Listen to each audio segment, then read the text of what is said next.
Lockdown Literature is a group of authors with books published during the coronavirus pandemic who have banded together to support one another.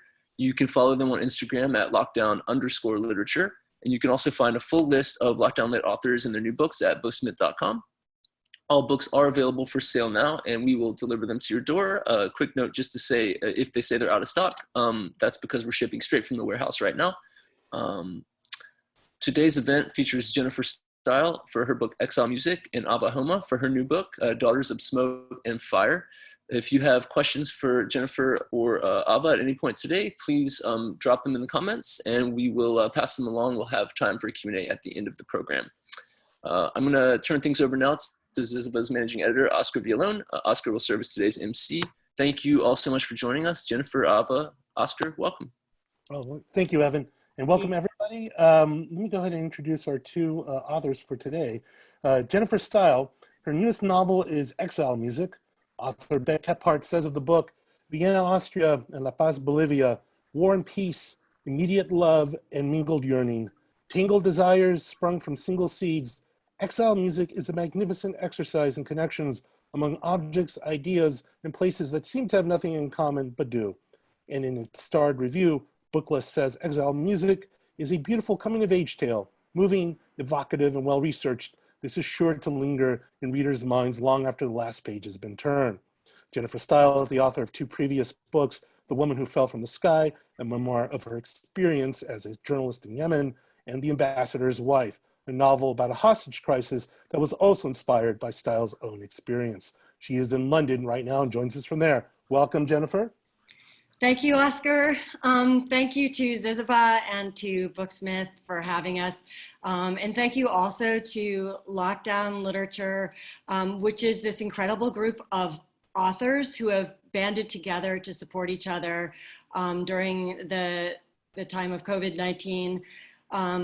There's about, I think, 80 or 90 of us in the group now, and we're all in the same boat. So it's great to be supporting each other. And I'm particularly excited to be with Ava Homa today because her book had a profound effect on me. So I'm looking forward to talking about that with her. And sorry? Oh, I was just going to introduce Ava. Okay, yeah, go on. I'm sorry, but yes, but her book is Daughters of Smoke and Fire, which is her first novel. Ambassador Peter W. Galbraith said of the book, at a time when the Kurds are so much in the news in Iraq and Syria, the Iranian government has erected a wall of silence around its own much larger Kurdish population. This magnificent novel penetrates that wall with its story of coming of age, oppression, and death, beautifully written, the best new work of fiction to emerge from the Near East in a long time. And Booklist says of the novel, Homa's portrait of Kurdish life in Iran brings readers closer to lived experiences that force questions of identity, homeland, and the traumas we inherit. Ava Homa is a writer, journalist, and activist specializing in women's issues and Middle Eastern affairs. Her story collection, Echoes from the Other Land, was nominated for the Frank O'Connor International Prize. And she is the inaugural recipient of the Penn Canada Humber College Writers in Exile Scholarship. She divides her time between Toronto and the Bay Area. Welcome, Ava. And just let you know that Evan will be popping back. So please send your questions for our authors via Facebook Live. And remember, you can order copies of these books along with the books of all the authors participating in Lockdown Lit at lunch on the Booksmith's website. So without further ado, I turn it over to Jennifer and Ava. Okay. So Ava and I decided that we would each start out by introducing our books and giving you a very brief taste of them, just a page or two. And then we will have a conversation about them. So, so this is Exile Music. Exile Music tells the story of a family of Viennese Jewish musicians who flee Austria in 1939 to find refuge in La Paz, Bolivia. At the time, Bolivia was one of only 3 countries in the world still accepting Jewish refugees, still granting them visas. So they fled to Bolivia, where they found an entirely different life in the middle of the Andes. And they have to recreate their entire lives, having lost everyone they love, their professions, their homeland, and they've left a family member behind. So the book is in a large part about how do you start over your entire life in a completely foreign context. Anyway, so I will just do a very brief reading of the very beginning of the book. It seemed the easiest place to start. So I'm going to read a bit from the overture. The book, because music is a main theme, is, we'll probably talk about that later, but the book is in 6 parts, following the structure of Mahler's Third Symphony. When I think of Austria, I remember what a child remembers, details as vivid as the bright shards of a dream. The coffee-warmed air of the kitchen, the rough fabric of my father's suits against my cheek, the chalk dust of my classroom tickling my nose, the ice-crusted snow in the Jesuitenwiese meadow that cut my eyebrow open when I fell off the toboggan halfway down the slope. My Annalisa. My parents' voices in the kitchen as I hovered still and silent by the door, secretly listening. It was important then to listen. I remember the tang of my mother's apricot jam spread over a thick layer of butter on crusty bread, the fungal stink of my older brother's dirty sports clothing on the bathroom floor, the earthy scent of the square olive oil soap that was always slipping into the sink. I remember a plum tree in our small communal courtyard that dropped its sour sweet fruit onto our terrace. They were a dark, dusty purple, more oval than the green ones we would eat in Bolivia. In Vienna, Annalisa's mother collected the dropped fruits and used them to make torts. I remember my mother's voice in our parlor, starting off low and gathering the energy to soar. I remember the scent of rosin and horsehair, the vibrations of my father's viola, and how I could feel the notes on my skin even after he stopped playing and I was in bed listening only to the silence. I remember the inky smell of my school books as I cracked their spines, the sound of Frau Fessler's ruler smashing into my desk when she caught me with a book on my lap during math class, the way the fruit gummies from Vices get stuck in my back teeth, so I had to pick them out with my fingernails. I remember the damp heat of Annalisa's hand as she folded it with mine for the last time. I remember our neighbors' long coats decorated with flocks of badges saying only "Ja," the swastikas on every armband and flag, pinned to every lapel, painted on our sidewalks. They even fell from the sky, flurries of paper spiders dropping onto our heads. I remember the newspapers that my parents hid from me under sofa cushions. I remember lying awake, twisting the satiny border of my blanket in my fingers until my mother came and curled around me. I remember her breath on my neck, the ice of her fingers on my spine, stroking my skin until I drifted into dreams. The bland quotidian details, the textures of ordinary days, seared themselves most permanently, except for Annalisa. Annalisa, who was neither bland nor ordinary. Annalisa, who was more a part of me than not. Our mothers had birthed us in the same building a week apart, and from then on, there were no divisions between us. The 3 syllables of her name were my first song. So that's just a bit of an introduction. So Ava, I'm looking forward to hearing a bit from you. Oh, that was so beautiful. That explains why I'm so excited to be speaking with you, Jennifer. Your book is one of those books that continues to stay with me, not just after I finish reading the book, but after I finish reading several books after that. So it's not just the prose that everyone got a taste of right now. It's also the plot and the characterization is everything. Such a powerful book. I'm also very grateful to Lockdown Literature, to Booksmith, and to Zazeva for this event. So my book, Daughters of Smoke and Fire, is set mostly in Iran. It talks about the experience of the Kurds in Iran, which is quite different from how the mainstream experience life over there. This is the story of Layla and her brother Chia. Layla is interested in becoming a filmmaker and taking the stories of her people onto stage, but she has, one obstacle piling up after the next. And then Chia is more interested in empowering himself through education. So he wants to become a lawyer, to become a human rights lawyer. And his desire and dream in life is to one day take the perpetrators of crimes against Kurds to the international criminal law. But one day, Chia disappears in the streets while protesting, and now it's Layla's job to go and rescue him or find him, see where he is, whether he's alive or not. And while doing that, she decides to make all of Chia's writing available online. They go viral, which help her cause, but they put her life in danger. Now she has to make decisions about that. The section I'm going to read for you is basically where their father, for the first time, talks about his own experience in prison, because a lot of time parents don't share their stories of prison in order to shield and protect their children. But this one night he's drunk enough and he thinks that Layla isn't there and isn't listening. He thinks he's only sharing the story with his son. So Chia asks, how would it happen when you were in prison? At midnight, he said, they would call names.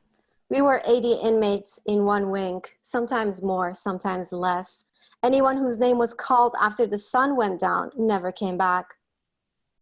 I pricked up my ears from my invisible post. Baba's gaze remained on the flowers woven into the rock, his expression neutral, reminiscent. We would listen for and count the gunshots right before sunrise, and with a fork would engrave the date and the estimated number of people executed on the walls of our cells.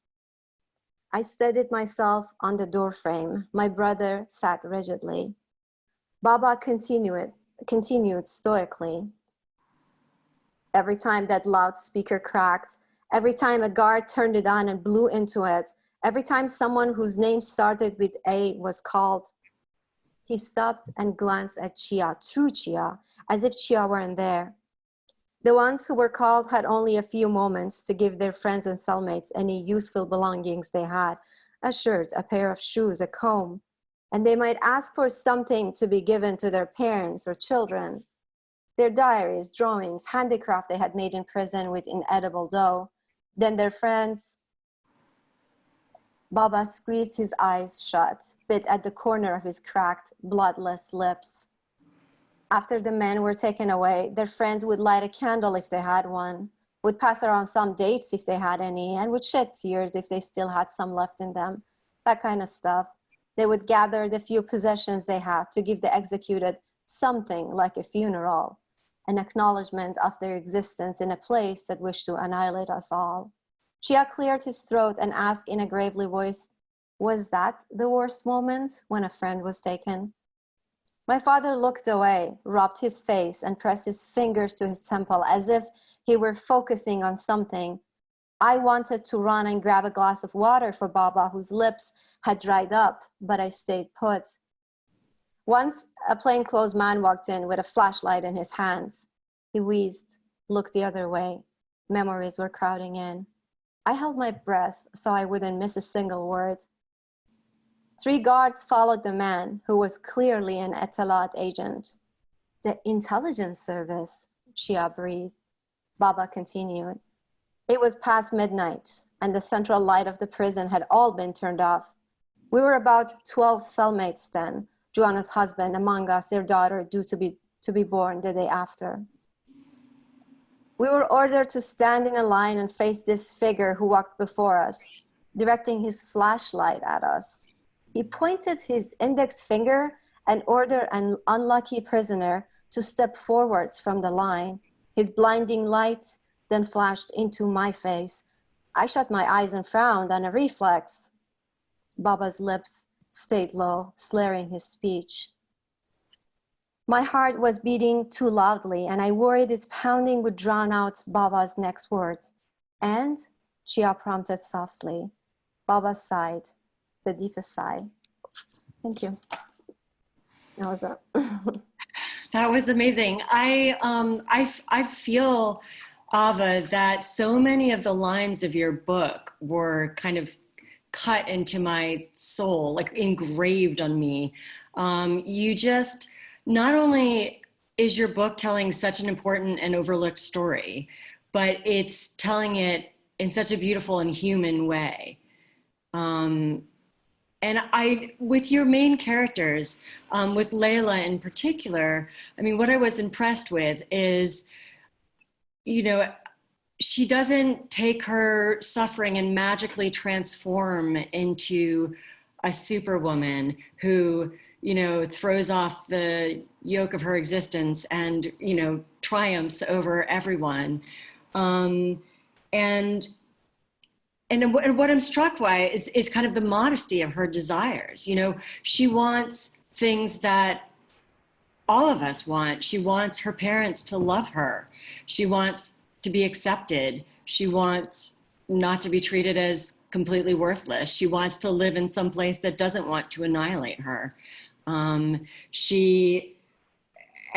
these desires, and she doesn't experience a sudden transformation. Her transformation is more gradual and in more believable steps, which is part of what makes it kind of such a powerfully human book.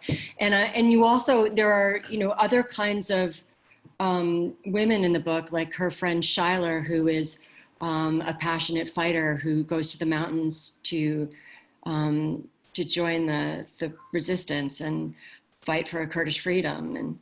And I think another thing, like when you were talking about the father, you do an amazing job of talking about how his trauma resonates down through generations into his children and into the people they relate with. Like trauma doesn't just happen to one person.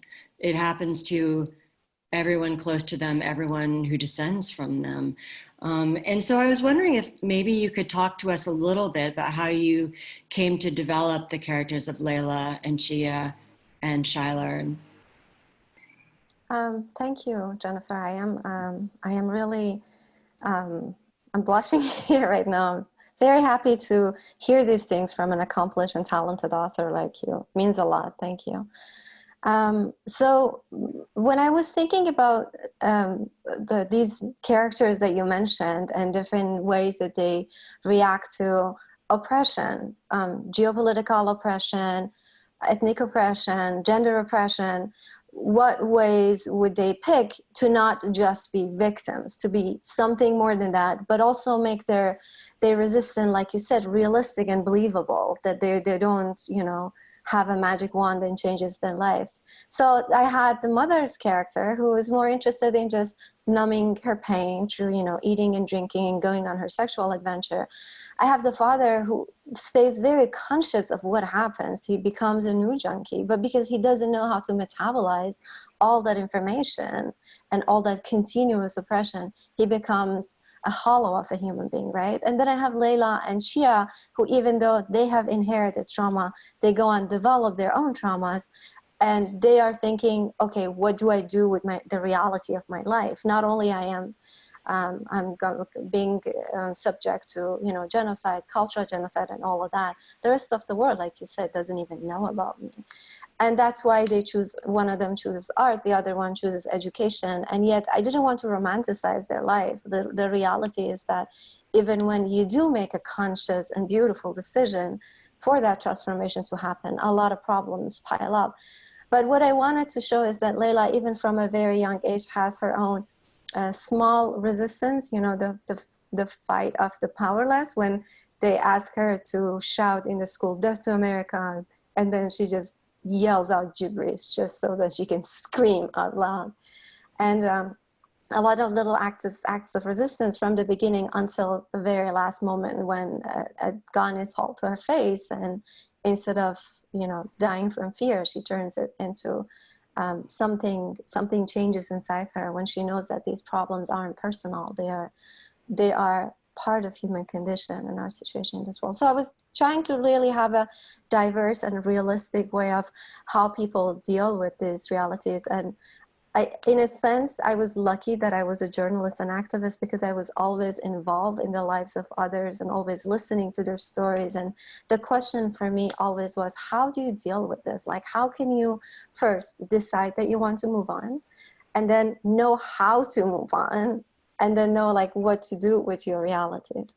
But Jennifer, my question for you, So I wrote about things that I either experienced firsthand or I witnessed because of journalism and activism and all the people that I dealt with. But you write outside of your own experience. And I honestly didn't even think that you would possibly not be Jewish when you wrote this story. So I was surprised. So my question is, where do sympathy and understanding come from? Like, when were you able to step outside of your own problem and think about other people's problem that was outside of your, where do sympathy and understanding come from, at least for you? For me, I guess a lot of what it comes down to is the individual human, the individual person, the individual character. And I feel like the reason I read is to get inside other people's skin and see what their lives are like and their countries like and their cultures like. And it allows me to go places and times that I wouldn't be able to go otherwise, and to feel things I couldn't feel. And I think, I actually didn't set out to write this story. This story found me. I moved to Bolivia in 2012 with my family, and my husband had a job with the European Union as a diplomat, so that's what took us there. And very early on in our time there, he came home after a work meeting, having just met the Austrian consul, and said, "Did you know that there were 20,000 Jewish refugees here during World War II?" And I hadn't known that. I knew there were lots of other refugees in the rest of South America, but not particularly in La Paz. And so, I started looking around for novels in English about this population of Jewish refugees, and as far as I can tell, they don't exist. So not long after this, I met the son of one of the refugees, and his parents came from a small village in Poland. His mother lost her 2-year-old daughter, and her parents, and everyone in their village was murdered by the Germans and the Ukrainians. And they escaped just after the war and gave birth to John the year they arrived in La Paz. And he started talking to me about his family's stories, and then introduced me to a man named Guillermo, who's now 88, who moved to La Paz when he was 8 years old, from Vienna. And so Guillermo was instrumental in conceiving this story, because my main character, Orly, who's a young girl in the beginning, she's kind of based on that. And I think sympathy and understanding, is that how you put it? I guess it comes from, from the moment I first heard this story, I started imagining what it would be like to have a life in Vienna, to have a professional life, to have family around me, and to suddenly be in the middle of Andes, stripped of everything I know, and to have to start my life all over again at 12,000 feet, where it's quite difficult to adjust to that kind of altitude. And so I think ultimately what we do as novelists is, it's an act of imagination. It's an act of imagining ourselves into other characters. I mean, we're always writing characters who are not us. And I find that personally, I'm moving away from me with every book, because as I turn my gaze outside and I stop navel gazing, I'm much more interested in other people's experience and bringing those to light. And so once I discovered this story and found that it hadn't been written, it's been written in memoirs, and a beautiful memoir called Hotel Bolivia, I felt that it was a story that deserved to be brought to people's attention. And one of the things that you said that I want to ask you to speak about is, we talked a little bit beforehand about resilience and about how do you decide to go on. And it's interesting to me that, we were talking about this yesterday, that our stories are so different, our locations are so different, our characters are so different, the cultures, the languages, everything. But there's some really significant overlap in terms of themes and kind of how people find identity in between countries. Who are you when you don't belong to the place you're born, you don't belong to the place you end up. But also in terms of, how do you go on, and what helps you to be resilient, and what do you think kind of makes a person resilient enough? Like, what made Layla resilient enough to eventually do what she did? how does she go on? You know, she comes very close to not being resilient. And, you know, and not everyone is able to overcome trauma and go on, as we know. So can you talk a little bit about how you thought that through with Layla and what keeps her moving forward? Right. So I had Layla and her friend Schler, and Schler is a little bit larger than life. She is the one who is fearless, knows clearly what she wants, and goes after it. So I thought Layla should tell Schler's story. But as for Layla's story, because unfortunately we have in the Kurdish region, we have very high rates of female suicide and through fire, which is a very dramatic way of ending your life. Self-immolation is like the loudest cry for help, the loudest cry to protest your situation and how you are basically oppressed at least twice, you know, because of your gender and because of your ethnicity. And with ethnic oppression comes also economic deprivation and other forms of oppression that follow.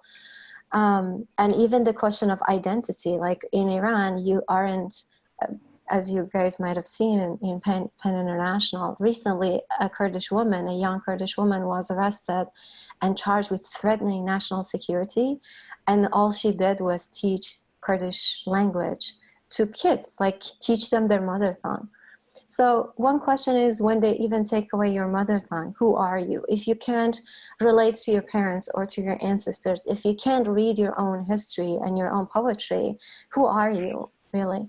That's one question. The other thing is, I know in my region we have women like Zara, who is now being charged with this horrendous thing, threatening national security for teaching mother tongue. Like, that tells you so much about a country in which a group's mother tongue is a threat to national security. So their entire sense of nationality is built on suppression and oppression. So in my region, we have women like Zara. She probably knew that something terrible is going to happen to her, that she can't just teach kids on a volunteer basis and be okay. She's aware of the realities. And yet Layla is one of hundreds and thousands. Like, who are these other women who say, you know what, life is not worth living. Not only I'm going to end my life, I'm going to end it in fire. So the rest of the world knows that the burning that I feel inside, the pain that I feel inside, is somewhat manifested outside while I'm ending this terrible life that I've been given.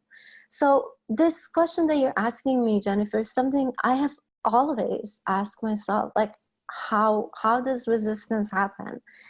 And in a sense, like, even one of the reasons I'm so drawn to Black literature, Jewish literature, is because they also deal with the same questions, you know?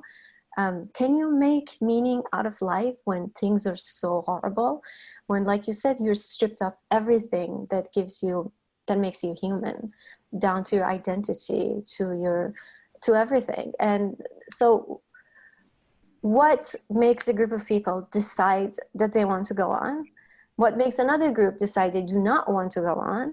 And then the group that goes on, what do they go on for, and how? So for Layla, it's her love for her brother. Her brother is her everything, because she doesn't have much more in life. Her parents are too damaged themselves to offer her protection and love. So she only has her younger brother. And when he disappears, she now has a reason to fight. As you say, this is the moment for her when she's not navel gazing anymore. She now has a reason, has someone to fight for. And that's what helps her keep going. So if you find something to fight for, some reason to continue, and then make meaning out of the situation. The meaning of my life is to go through this because of this thing or this person or this cause that's bigger than me and that's outside of me. Yeah. I was going to ask you about, you know how you talked about sympathy, and as novelists, we should all have sympathy. So a lot of good books have come out, and because of the pandemic, I've been reading even more than before. Sometimes I read like two books a week. And most of the books, they have beautiful language and the craft, right? You know that this person probably has an, degree in MFA or in creative writing, and they're doing all the great things, all the check marks are there. But I don't know if you have experienced this. Some books, even though they impress you while you're reading them, when they're done, they're gone. They don't touch something deep inside you. Whereas Exile music has, for the lack of a better word, a soul. I wonder if you have experienced something similar when you're reading, and what, in your opinion, what gives a book a heart and a soul that's more than craft and language?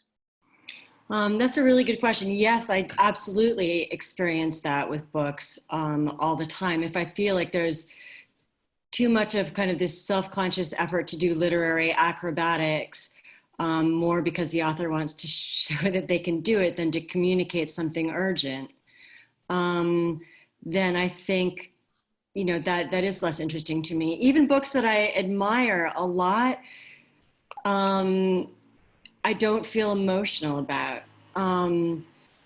So it is hard to kind of talk about how to go about putting a soul into a book. It's such a kind of cumulative thing. It's made out of all these tiny little moments. And I think a lot of the process of researching this book for me was collecting little moments and characteristics of people and putting them together. And I think part of it, the way this story began for me, other than with the story of the refugees, was around that same time. I was talking to my daughter, who was 3 or 4, and she wanted to know where she'd lived before Bolivia because she couldn't remember living anywhere else. And she said, and I said, well, you lived in London. And she said, well, before London, Jordan, before Jordan, Yemen. And she said, before that. And I said, well, you lived in my tummy. And she said, but where did I live before your tummy? And I said, nowhere. You didn't exist. And she said, I existed. I was in a country, and it was called Bunny Belts, and I had a mummy there, and she was a bunny, and there was a president who was a hermaphrodite, and she immediately started creating this really complicated world that she then spent the next 6 years adding on to and drawing maps of and things like that. So, and this was happening when I was thinking about this book. And so the more she kind of spent time in her world, I was thinking, if I were a little girl growing up in Vienna in the 1930s, and the world was growing ever smaller, and Hitler was growing closer, and the menace was becoming clearer, and I was frightened of things I didn't understand, I might need an imaginary world. And so I think, that's where I started. It's kind of, I started with my own daughter, and kind of took that idea and put it in a little girl in Austria. And then it was kind of imagining various other pieces of the puzzle. Like, I think, taking turns imagining myself in the shoes of the different members of her family, as well as in Annalisa's and Miguel's and the people she meets in Bolivia. But I think also thinking a lot about what they care about, that kind of makes them a whole person too. Like, these people care passionately about music. And thinking about that and how they each relate to music, and then what breaks each of them, what breaks their hearts, what they're reading, so, I read all the books that came, as many books as I could that came out in Germany and Austria during the 1930s, 1920s, books that she might have read, to kind of get into her. And I don't know, I think research plays a big part in creating that, in creating whole characters. And my writing process is so messy, and I write a million drafts of things. And so I think I just start with kind of maybe just the soul, and the craft comes later. The craft is kind of dictated by the soul, instead of the other way around, because I actually don't know how it ends. Sorry if that's too long, but so I don't know. I mean, I guess we talked a little bit how you did that with Layla, but I know sorry, I'm just looking at my notes for a second. You mentioned, or we touched earlier on identity and how you come to I don't know. I mean, I guess it's an ongoing process, but how did you think about identity? Kind of, do your thoughts about your own kind of living in between countries? I mean, I have to just point out that you wrote this beautiful book in your third language and still managed to write sentences that linger with me. And I just, you know, that is astonishing and amazing. And I just, you know, reading your book, I would expect you were just a talented writer in the English language. I wouldn't have occurred to me that it was your third language or your second or anything other than your native language. But when you think about your own identity, like, does that affect how you talk about the identity of your characters? I mean, well, I'll let you talk about it. Identity, you know what? I think I've just given up on defining myself, because really when people tell me, so, you know, where are you from? My answer is usually, well, how many hyphens do you want, or how many hyphens can you take? And because I am a stateless woman, then which country can I say that I belong to? On paper, I'm a Canadian citizen, and I love it. I am so happy to be a Canadian citizen. But when I travel anywhere in the world and I tell people I'm Canadian, like, but what are you really, really from? So just because I accepted Canada as my country, does Canada accept me as one of its own, or do the rest of the world, you know, people in the rest of the world? So I personally feel comfortable with being a nobody. It's so much fun, so easy to not have an identity and just be a nobody. But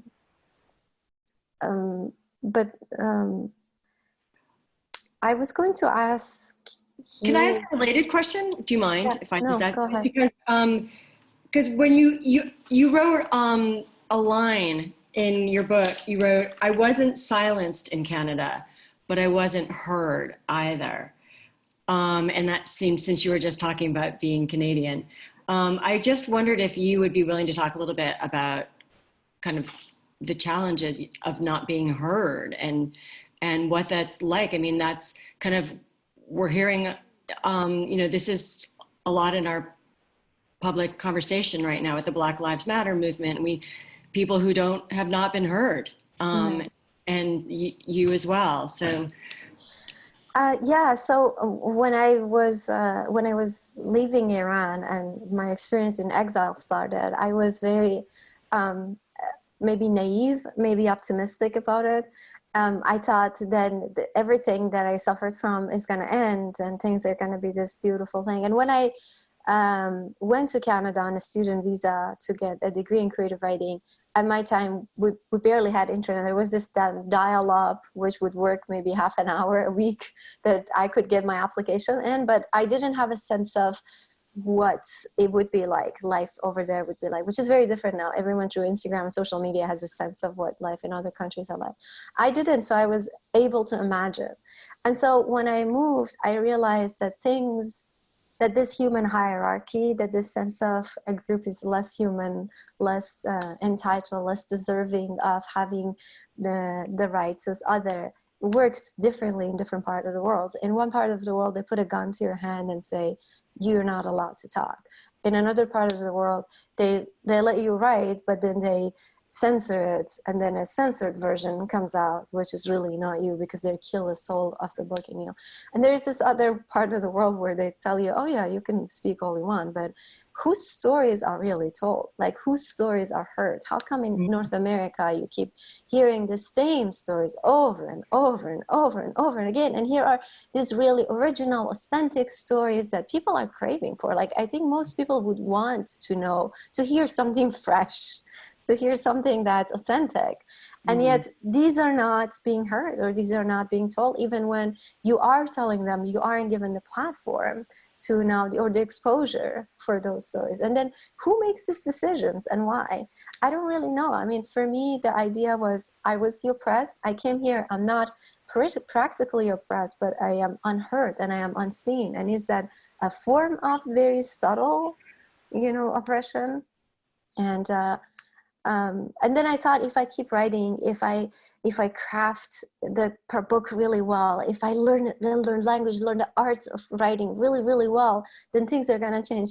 But now I realize that that was also another thing that wasn't necessarily true. So I am now thinking of my identity as who am I, not so much as what others perceive me as, but what I see my role as an individual, one of 7 billion on this planet, that if I'm taking up the resources and creating pollution in the ways that we all do, then what am I doing? What is my function on this earth as a human being, as opposed to what does my neighbor think of me when they hear my accent? Or my student says your accent throws me off. Like I hear like really ignorant racist crap every day of my life, and just not really care about this because their ignorance is no longer really my problem. So now when I think about our inability to accept equality, how much we need to be better than someone in order to exist, in order to define ourselves, I'm just sick of it, really. I'm just given up. Like I don't want to be a part of that game. You can define me in whatever way you want. I am going a different path. You talked about using music, Jennifer, and like I said, I am very drawn to books that deal with difficult topics. I don't know what is it about North America that people say everything has to be light and fun, and I find a lot of fun and joy in discussing deep topics. And so I'm drawn to books like your book, and at the same time, it's really difficult for me to read. Like I wept reading your book several times. And at the same time, it wasn't one of those books when I had to put aside and take a break and go back to it, because it was so not just beautifully written and not just the soul that we talked about. I think 2 things helped me really enjoy your book without making it too much. And one was your use of music, and one was Orly's point of view, the point of view of a child, and like I said, that hatred against a group of people is very real, is close to home. Why did you decide to use music? And this is amazing how much, even though I didn't know a lot of the music that you refer to, because I didn't grow up with them, I could hear the music, and it could just make their world a little bit easier and more beautiful and more meaningful and more relatable, even though maybe you talked about a musician I never heard of, and in my head a Kurdish musician was playing, but such a beautiful thing to put in a novel, a child's point of view and music when you're talking about horrendous stuff. Can you tell them about your experience deciding on those 2 things and how it worked out for you? Are you a musician by any chance? Because you're not Jewish. Are you a musician? No, I wish I were. I wish so much I were a musician or a composer. I mean, that would be kind of probably my #1 alternative career if I had any talent whatsoever, which I don't. I had a lot of help with the musical section and a lot of research, but yeah, I love talking about the music. Music is, I guess, I mean, there's 2 reasons why I started with music. In the beginning was that John, my friend who I met in Bolivia, the first survivor I met, he is a musician. He is a violin player. He conducted the Bolivian Symphony Orchestra. So he's deeply in the music world. He took me to piano recitals, and so I spent time talking with him about music. And then, so I guess when I started thinking about the refugees, I was thinking of them as musical, and then Vienna is a very musical place. And then I started researching, also because again, I like to give characters jobs I wish I had. I think that's the other thing. I can't imagine writing a character who didn't do something that interests me, because I like to write about people doing things that interest me that I can't do. But when I started to research the Vienna Philharmonic and realized that not only did they expel all of their Jewish musicians, all 13 of their Jewish musicians, and most of whom were sent to their deaths in camps, and the rest ended up in exile. But they continued to employ Nazis until 1967. And this was a detail I did not know. And I thought, I need this to be in the book. Like, I need more people to know about this if there's other people as ignorant as I am. This is horrific. And, and then the more I read about the Vienna Philharmonic, they didn't even allow women until recently, because of course women couldn't make the same sound, which we now know is untrue. Like when you do blind auditions, women and minorities are women and people of color are much more likely to be chosen. So clearly we can make the same sounds. But anyway, so music also plays a major role in their ability to adapt to their new country, because Orly and her father used music to build a bridge from their old life to their new life. But they also, their music changes in response to their new environment. So Orly's father, who was a viola player with the Vienna Philharmonic, he starts out teaching the children of fellow refugees who can't pay him, and then starts teaching the children of Bolivians. And they start teaching him Bolivian music, South American music, new sounds, new instruments, and he becomes reanimated, almost like his career as a musician gets a second, career is the wrong word, but his passion as a musician gets kind of a second wind, and he realizes, hey, I'm not glued to this repertoire now, I can do anything I want. And then Orly, when she decides to take up an instrument again, doesn't go back to the piano. Of course, she doesn't have a piano anymore, but she picks up the charango, a Bolivian instrument. And I think they both use music as a way to adapt and to have something to hold on to that's familiar. I mean, Orly never feels like, she doesn't feel at home until she hears her father play for the first time in their new home in Bolivia. And only after that does she think, we could be okay here. Whereas the mother stopped singing. The mother was an opera singer. She stopped singing. For her, singing came from this place of joy, and it came from kind of an excess of feeling.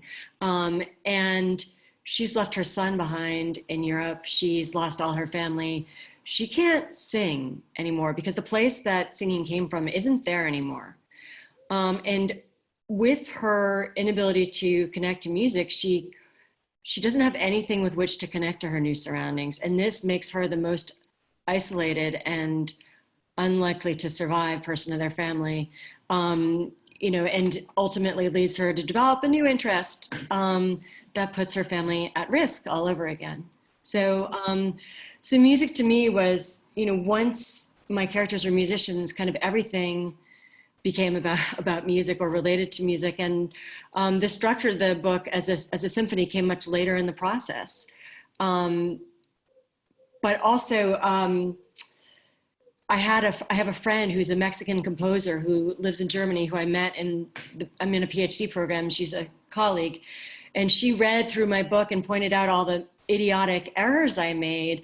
You know, she would say, look, if the mother sings this operatic role, she cannot then also sing this operatic role. Like, there's more than one kind of soprano, Jennifer Steil. So she saved me from a lot of stupid mistakes. And I was very lucky to have a lot of help, and I did a lot of reading, things like that. So I'm wondering if we have, I've just looked at the time for the first time. I'm wondering if we have any questions yet. Oscar, are you listening? Does anyone have questions, or should we keep going? So Evan here, I don't have any questions from the audience yet. I encourage you all, if you're watching, to ask anything that your heart's desire. But you guys are rolling. I have some questions, but please feel free to go on if you'd like. Okay.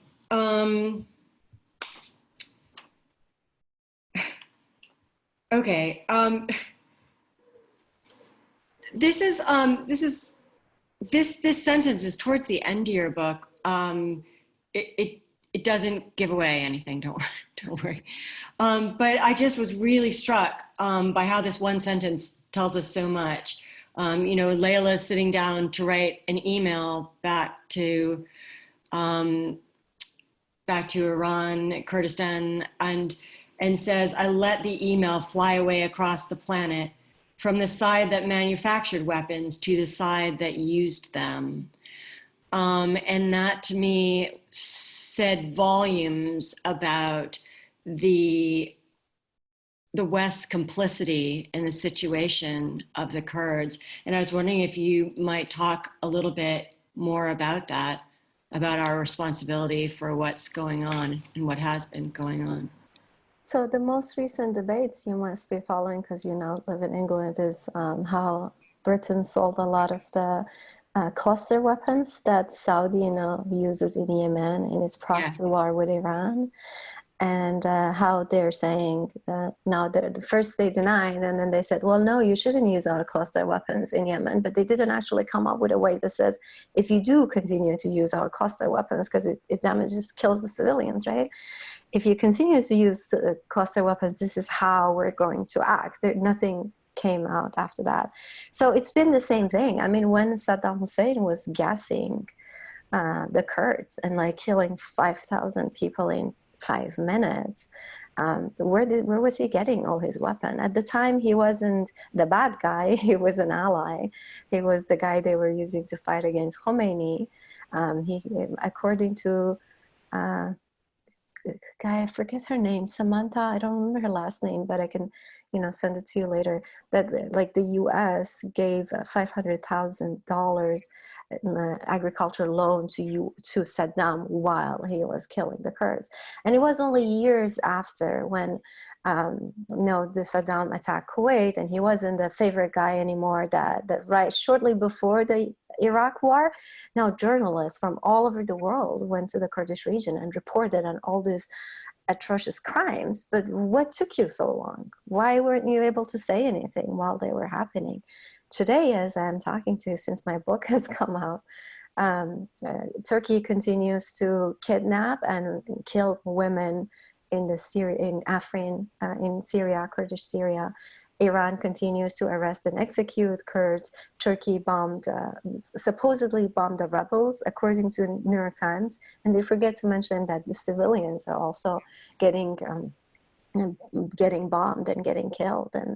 And so this is ongoing. They're the ones who put the gun to your head, and they're the ones who provide them the support. And the support isn't just the weapon that they receive, but also the silence that the international media offers, so the world doesn't pay attention. And even when there is a coverage, that coverage is so distorted. It's so much based on the fact that now Turkey is an ally, is a strategic ally of the US, is now part of the NATO. I can't wait for Erdogan to now one day be the bad guy that they want to destroy. The way they wanted to dispose of Saddam Hussein.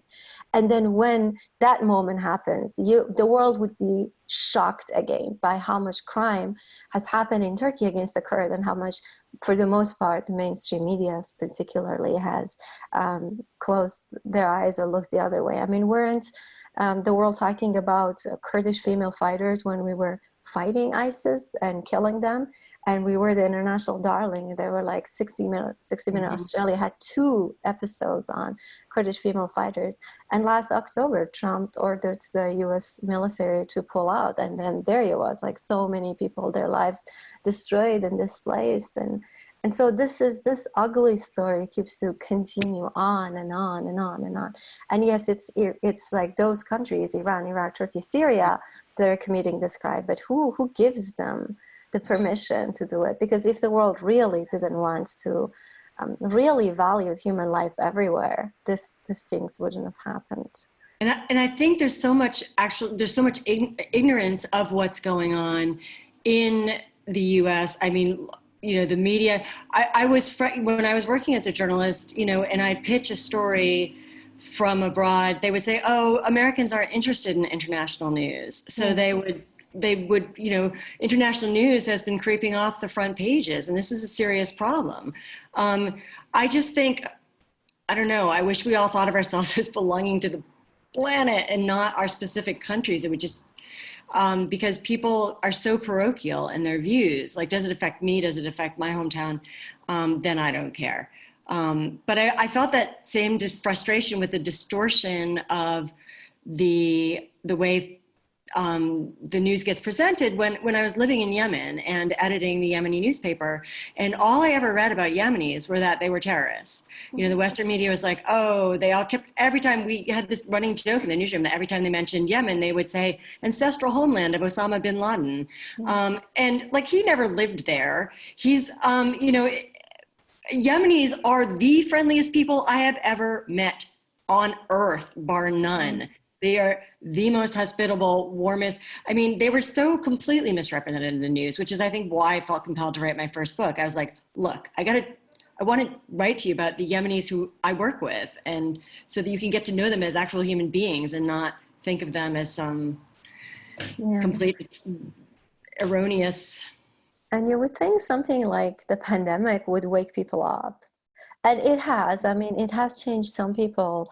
And yet at the same time, you know how many shootings now are happening over wearing masks in the US, you know? So the things that you would think would be a wake-up call end up to make a group even more ignorant, which goes back to the question you asked, like, which decisions do we make as individuals on this planet? Like, how am I going to go on? Should I go on destroying myself? Am I going to go on destroying other people? Or no, I'm going to go on finding some peace in a hateful world. Like, for me, the question is, can I find some love in a hateful world? Can I give some love in a hateful world where, you know, as a Middle Eastern, as a woman, as a migrant, you don't by default receive love from anyone, but can you turn that suspicion and hatred and ignorance into something positive? And like you said, that transformation doesn't happen overnight, and it doesn't happen every day, all day, you know?